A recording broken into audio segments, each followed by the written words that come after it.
Pour savoir ce qu'il y a à comprendre, Mario Dumont. Isabelle Maréchal. Tous les 3 mois, il faut que tu arrives avec un nouveau produit. Là. Tout le temps. Mario Dumont. Comme on dit en québécois que ça a fessé, là. La rencontre, Maréchal Dumont. Je sais pas comment on va y arriver. Bonjour Isabelle. Bonjour Mario. Alors ce matin, ça a commencé. Il y avait une manifestation à 5h30 du matin de gens qui veulent s'opposer au démantèlement du campement Notre-Dame. On démantèle de sans-abri. On démantèle un campement de sans-abri. Une partie d'entre eux vont s'en aller dans un campement qui est quelques mètres plus loin, l'autre bord de la rue, l'autre bord de la clôture. Écoute, c'est d'un ridicule consommé. Déjà que ce démantèlement, tu sais, qui avait été prévu il y a déjà plusieurs semaines, puis il y avait déjà eu des gens, des intervenants du milieu de l'itinérance qui avaient dit, voyons, ça n'a pas de bon sens. Attendez au moins qu'il y ait des haltes chaleur qui soient ouvertes, puis attendez au moins, donnez-nous une pause, parce que là, on essaie de s'organiser. Les refuges qui recueillent les itinérants, la nuit, par exemple, sont pleins, là, ça déborde, Mario. Il n'y a pas de place. Et j'ai écrit un article là-dessus samedi dans le journal parce que moi, j'avoue que j'ai comme plus de patience envers notre humanité. Et je rappelais une anecdote qu'on m'avait racontée, que quelqu'un de la rue m'avait racontée, c'est qu'il y a un policier, il y a quelques semaines, qui a fait une intervention justement dans un campement, qui est arrivé auprès d'un itinérant, puis qui a dit « Ah ouais, dehors, il faut que tu sors de ta tente, là.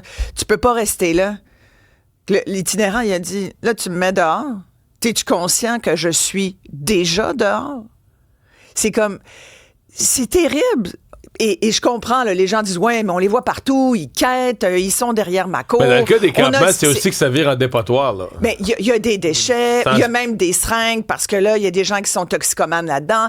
Tu sais, on a un énorme jugement, on a des gros jugements de valeur sur ces gens-là qui, sincèrement, ont déjà été des travailleurs, ont déjà été des pères et des mères de famille, ont déjà... Tu sais, moi, je l'ai déjà dit, si j'étais itinérante, là, si la vie m'avait amenée là parce que j'ai perdu ma job, parce que j'ai fait une dépression, parce que... il y a autant de raisons qu'il y a de gens, sans doute que je serais pas mal intoxiquée là, dans la rue. Là. Probablement que je snifferais de la colle pour m'endormir, pour me geler le corps, parce que y a-tu une place qui est moins accueillante que le trottoir frette l'hiver?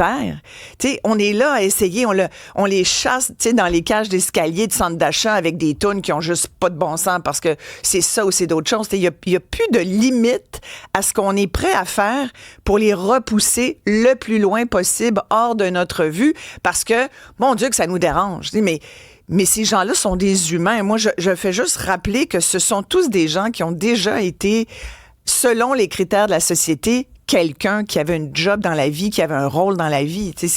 Alors, souvenons-nous de ça. Il n'y a personne qui est à l'abri. Tu sais, la semaine dernière, on en a très peu parlé finalement. Il y a eu des états généraux sur l'itinérance au Québec. Ça s'est passé à Québec. Le maire Marchand, d'ailleurs, le maire Bruno Marchand de Québec, que je vais avoir à mon émission tout à l'heure, d'ailleurs, en a profité pour dire, hey, là, c'est plus juste les villes qui doivent s'occuper de ça. Ça doit être le gouvernement. Il a interpellé François Legault.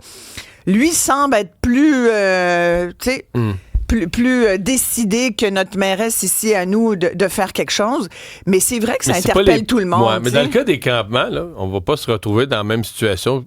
Je me souviens plus si c'est l'an passé ou l'autre avant, là, qu'à l'automne, à ce temps-ci, ou au début de l'hiver, ce sont les pompiers là, qui débarquent en disant là, c'est trop dangereux. Je veux dire, les gens ont des chauffages d'appoint, tombent endormis avec un chauffage d'appoint qui marche dans une tente, souvent qui est dans des matériaux inflammables. Complètement. L'idée, c'est pas de dire, hey, vous êtes bien dans votre campement, hein, c'est pas de s'installer là. C'est que c'est une mesure temporaire. Mais tu sais, entre une ruelle, ou un campement, est-ce qu'ils sont pas mieux de s'organiser? C'est vrai qu'il y a des gros enjeux d'un campement. T'as raison de le dire, là. Il y a beaucoup de vols. Il y a beaucoup d'autres choses terribles. Mais c'est pas la majorité. C'est comme la société. Tu sais, on parle tout le temps de la règle du 80-20. T'as 80% d'itinérants qui fonctionnent dans ce cadre-là parce qu'ils n'ont pas le choix, là. Je pense pas qu'il faut... Tu sais, ils n'ont pas le choix. Quand t'es rendu à camper dans une tente, c'est pas le party, là. C'est pas le fun d'être là. C'est pas, hey, on se fait un clé de merde. Surtout pas le 2 décembre. Là. Voyons donc, ben oui. Alors, mais c'est vrai qu'il y en a. Il y a beaucoup de vols, mais tu sais, il y a des vols dans les refuges. Moi, il y a des gars... Moi, j'y vais souvent, là, les rencontrer, puis... tu sais, des fois, je leur dis, voyons, t'avais un téléphone cellulaire l'autre jour, pourquoi t'as... Et là, je me suis fait voler 2 fois, là, je peux plus m'en acheter un. Tu sais, c'est terrible, cette vie-là. Ce n'est pas une vie. Alors, il faut régler ça. Puis en amont, en amont, on fait quoi? En amont, c'est plein d'autres problèmes sociaux. Puis je pense qu'il faut le dire, c'est des enjeux de prévention. T'sais, on parle beaucoup de santé. Là. Puis là, Santé Québec aujourd'hui, là, qui commence cette nouvelle patente qui est Santé Québec. Grand début officiel hier. Exact, 330 000. Lettre ouverte de la présidente aux Québécois. Ouais, pour nous dire, donnez-moi une chance, s'il vous plaît. Pour gérer nous promettre des efforts et gérer nos attentes en même temps. Exactement. Puis c'est vrai que les attentes sont nombreuses, puis il y a déjà... Puis là, en même temps, t'as les médecins omnipraticiens qui sont en égo. T'as les médecins spécialistes qui sont en égo. Tout le monde veut plus d'argent. Ils veulent organiser les façons de faire différemment. Mais tu sais, je voyais un peu, il y avait un très bon article dans les journaux dernièrement où on faisait un peu, bon, c'est quoi cette bébelle-là, cette grosse bébite qui est Santé Québec? Puis je voyais qu'il y avait une gestion par KPI. Tu sais, quand tu es en gestion, là, les espèces d'indicateurs de performance, là, c'était dans les KPI, c'est vraiment des indicateurs de performance qui vont t'aider à gérer tout ça. Mais je me disais, ça peut pas être juste ça, une gestion par indicateur de performance avec des tableaux Excel, tu sais, puis il faut se rapprocher de l'humain qui est quand même leur première affaire, c'est leur première décision, leur première mission, c'est se recentrer l'humain au cœur du réseau. Et moi, j'ai hâte de voir ça, vraiment. Mais la bonne nouvelle, c'est que là, on n'aura plus besoin de s'enfarger dans les CIUS, les CIS, parce que ça n'existera plus. Ça va être l'Agence Santé Québec. Les établissements existent encore à l'échelle locale. Oui, mais complètement. Là, puis on va avoir de la... Ils se rapportent tous à l'agence. À l'agence, exactement. Un boss unique. Ouais. Merci Isabelle. Merci. On t'écoute 9h.